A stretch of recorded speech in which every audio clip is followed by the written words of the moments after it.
Kisah diawali dengan memperlihatkan seorang pastor dan putra altarnya yang tengah mempersiapkan sebuah acara bernama misa yang sebentar lagi akan dilaksanakan. Selesai dengan acara tersebut, sang pastor kembali menyuruh si anak untuk menyimpan anggur sisa acara tadi ke ruang bawah tanah, yang setelah dia berhasil menyimpan anggur tersebut ke tempatnya, tiba-tiba melihat si anak yang begitu panik serta suara kukurusukan dari bawah membuat sang pastor ini akhirnya ikut penasaran dan memutuskan untuk mencari siapa dalang di balik itu semua, yang pada akhirnya muncul sesosok makhluk astar berpenampilan biara yang mata bercahaya serta wajah yang sungguh sangat menyeramkan. Dan inilah biarawati itu 2.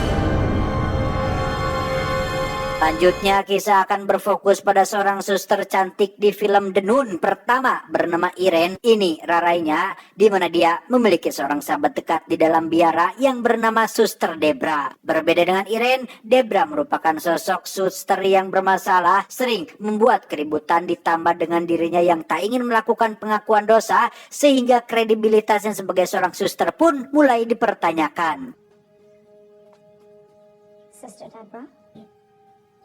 But we ran into some trouble down there. I think you've confessed enough. Dia adalah Maurice, cinta pertama dari Irene yang dulu pernah menyelamatkan hidupnya ketika berada di ambang kematian dalam melawan iblis falak. Karena Maurice seorang penjelajah serta Irene merupakan suster, maka cinta mereka pun pastinya akan saling bertepuk sebelah tangan, sehingga Maurice memutuskan untuk kembali berpetualang dari satu tempat ke tempat yang lainnya.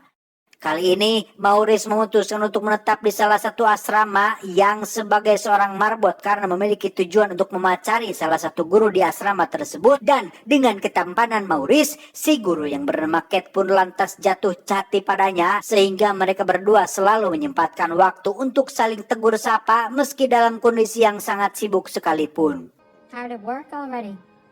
Always.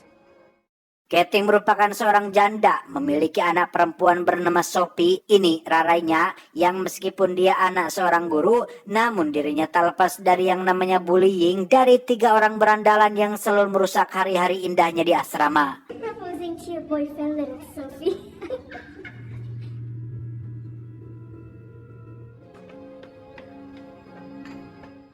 Beberapa saat kemudian, ketika seorang pengantar makanan tengah menyimpan beberapa makanan di gudang asrama, tak sengaja ia melihat tingkah Maurice yang sangat aneh dan menakutkan, yang atmosfer ruangan itu tiba-tiba berubah setelah melihat sosok biarawati yang sangat menakutkan. Dan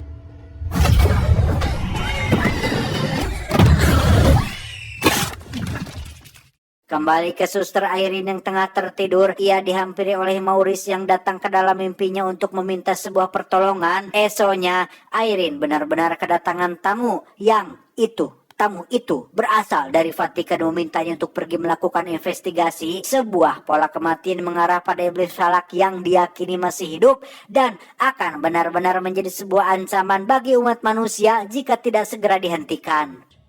Grass, Austria. There's a pattern. It's moving west across. The church would like you to investigate. But in that abbey, sister...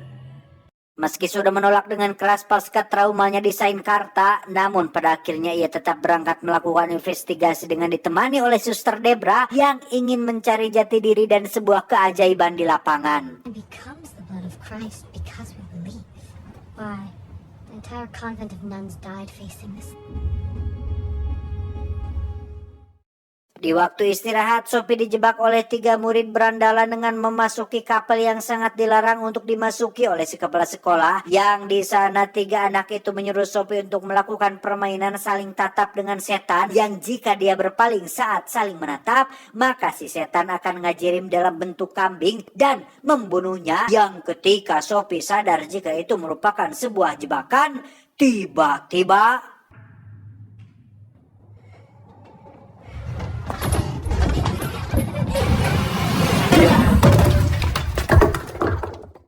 sesampainya di gereja Tarascon tempat falak membakar seorang pastor, tiba-tiba Irene mendapat penglihatan tentang seorang anak mengantarkan sebuah rosario milik sang pastor kepadanya.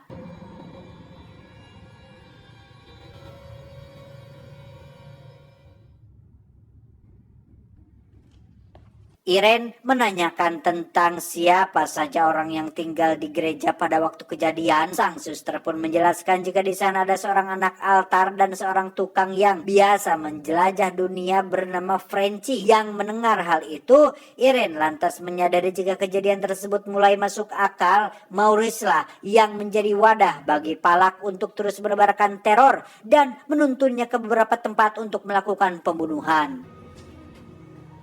Who is this Frenchy guy? Setelah mengetahui aksi heroik Maurice dalam menyelamatkan anaknya dari pembulian, Kate lantas mengucapkan terima kasih, yang hal itu malah berbalik menjadi sebuah pertanyaan tentang alasan kenapa kepala sekolah menutup kapel yang membuat para murid penasaran terhadapnya. Rupanya dulu si kepala sekolah memiliki anak yang menjadi putra altar, di mana dia meninggal dalam ruangan itu setelah pihak musuh mendaratkan beberapa bom pada masa peperangan. Woman. But she's been very good to us. And I should get back to my work.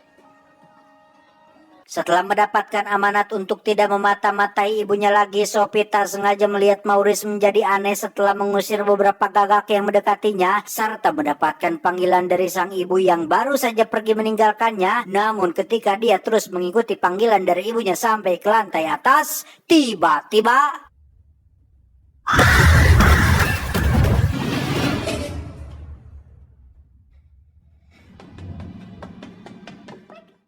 sambil menunggu Debra memesankan kamar hotel untuk mereka berdua, Irene memutuskan untuk diam di luar sambil memecahkan teka-teki dari kasus yang tengah ia jalani. Yang dalam kesendiriannya, tiba-tiba sekelompok anak-anak melewatinya sambil bermain bola, yang salah satu dari anak tersebut merupakan saksi kunci dalam peristiwa pembakaran seorang pendeta di Tarascon. Namun karena sedang bermain, si anak pun memutuskan untuk menyusul teman-temannya sehingga Irene terpaksa harus ikut berlari demi mendapatkan informasi tersebut.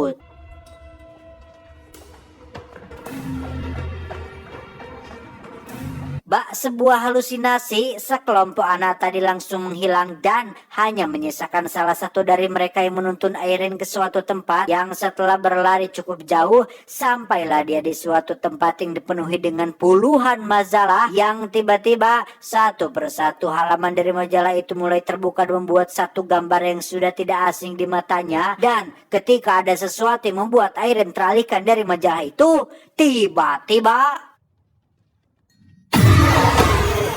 dalam pingsannya, Irene diperlihatkan dengan pengeksekusian Saint Lucy ketika dirinya akan dibakar hidup-hidup. Yang sebelum itu terjadi, Saint tersebut memberikannya sebuah relik berisi matanya sendiri sebagai petunjuk bagi Irene untuk melawan si iblis Palak.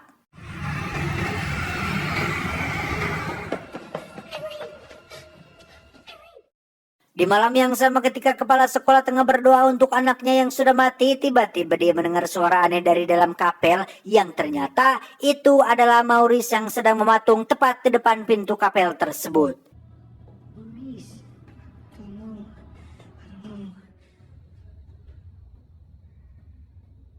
Seperginya Maurice, si kepala malah mendengar suara sang anak memanggilnya dari dalam sehingga ia pun memutuskan untuk memasukinya dengan harapan bisa kembali bertemu dengan sang anak yang sudah lama meninggal. Namun siapa sangka di dalam ruangan ia benar-benar bertemu dengan sang anak yang terus mengajaknya bermain sehingga si kepala terhanyut dalam permainan tersebut yang tanpa sadar telah masuk dalam bualan si iblis Palak. Dan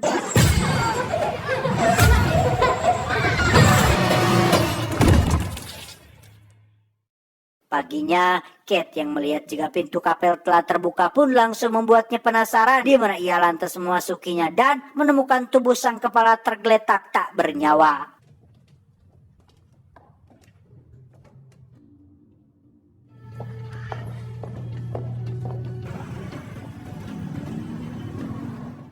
Kembali pada Irene dan Debra, di mana Irene akhirnya mengerti makna dari penglihatannya semalam. Tujuan Falak yang sebenarnya adalah untuk mencari relik sang Saint demi memaksimalkan kekuatannya dengan Maurice yang menjadi perantaranya. It's going to kill him when it's done. It seems so familiar, but Setelah mendapatkan rosario dari anak altar, mereka pun pergi ke tempat penyimpanan arsip Katolik untuk menanyakan tentang makna dari simbol yang terukil dalam rosaria milik si pendeta yang dibakar oleh si iblis falak. Yang sesampainya di kantor, dengan bantuan seorang pustakawan, Irene akhirnya mengerti jika simbol itu merupakan lambang keluarga Saint Lucy. Keturunannya dibantai oleh si iblis falak demi menemukan relik berisi mata Saint untuk membangkitkan kembali kekuatannya yang dulu diambil oleh Tuhan. Karena pada faktanya Falak dulunya merupakan seorang malaikat yang terusir setelah melakukan pemberontakan pada Tuhan. The eyes of St. Lucy. It's a demon. And I'm just a... It wants that power back. Sang pustakawan juga memberitahunya jika relik Saint Lucy berada di sebuah biara tempat keturunannya yang sudah lama meninggal, dan tempat tersebut kini sudah berubah menjadi sebuah asrama yang jaraknya kurang lebih dari 1 jam dari sana. It's a boarding school. Well, you can do. The same goes for the demon. Ketika di perjalanan, Irene bercerita tentang keluarganya pada Debra. Dulu ibunya memiliki sebuah kemampuan yang sama dengan dirinya. Kemampuan itu dianggap aneh oleh sang ayah sehingga menganggap jika ibunya memiliki kelainan dan mengirimkannya ke rumah sakit jiwa.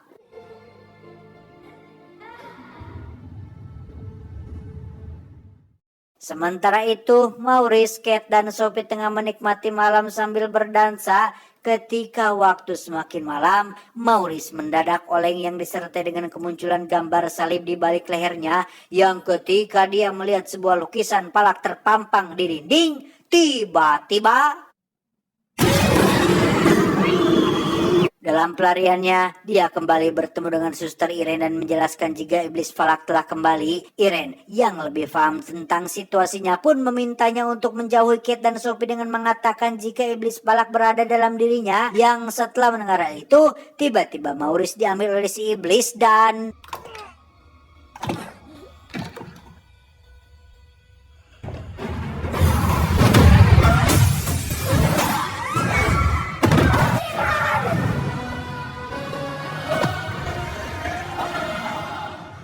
Setelah berhasil menumbangkan Maurice, mereka berempat pun langsung pergi menuju kapel untuk mencari relik yang dimaksud, di mana mereka yang tidak memiliki petunjuk pun dibuat kebingungan tentang di mana lokasi relik itu disimpan. It's the devil. It's the devil. Just there. Melihat Sophie yang termenung melihat gambar kambing itu pun membuat Irene sadar jika itulah petunjuk yang mereka cari, sehingga dia menyuruh Debra untuk menerangi mata itu demi menemukan titik pasti di mana relik tersebut disembunyikan.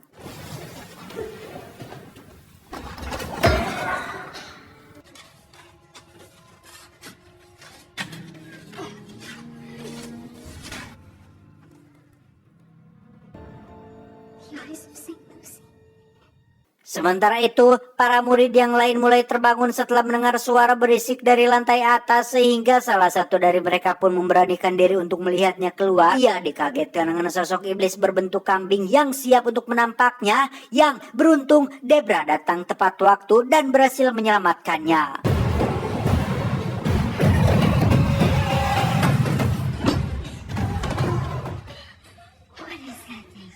Dan ya, mereka pun mencoba untuk pergi ke ruang ibu kepala, yang di sana mereka malah disambut oleh si ibu yang sudah mati baru-baru ini, yang pada akhirnya Debra harus kembali membawa mereka ke tempat aman demi menghindari si ibu kepala dan juga si kambing yang dari tadi menerornya.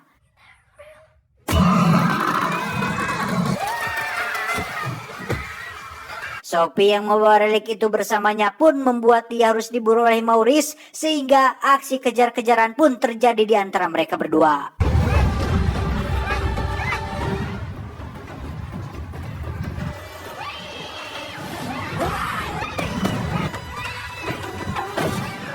Dengan bantuan dari relik itu sendiri, Sophie berhasil menjauhkan Maurice dari jangkauannya, sehingga itu dapat memberikan Irene waktu untuk segera menyusulnya ke sana. Dan baru saja mereka bertemu, tiba-tiba saja Maurice datang dari belakang, sehingga Irene terpaksa harus melawannya menggunakan kekuatan sang relik.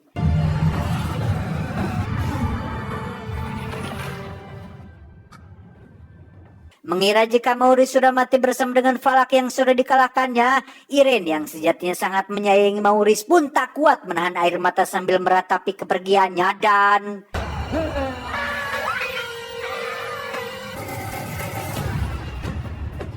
Ya, iblis terkuat, sang malaikat jatuh telah kembali mendapatkan kekuatannya, sehingga malam itu semua orang yang ada di sana harus mendapatkan teror di masing-masing tempat berbeda, sedangkan Irene mendapatkan perlakuan berbeda dengan dibakar hidup-hidup layaknya Saint Lucy dan juga keturunannya yang juga menderita seperti dirinya.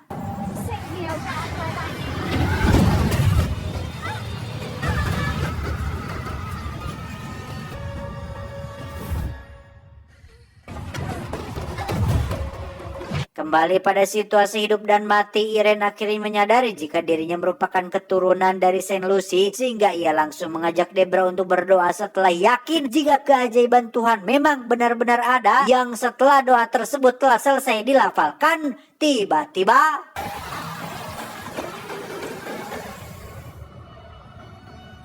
pada akhirnya, Valak langsung terbakar setelah menerima semburan dari air anggur. Si kambing yang kembali ke tempatnya serta Maurice berhasil diselamatkan bersama dengan Valak yang telah menghilang. Pada akhirnya, semua berakhir bahagia dengan Maurice meminta maaf terhadap Kate dan Sophie karena hampir membuat mereka mati karenanya.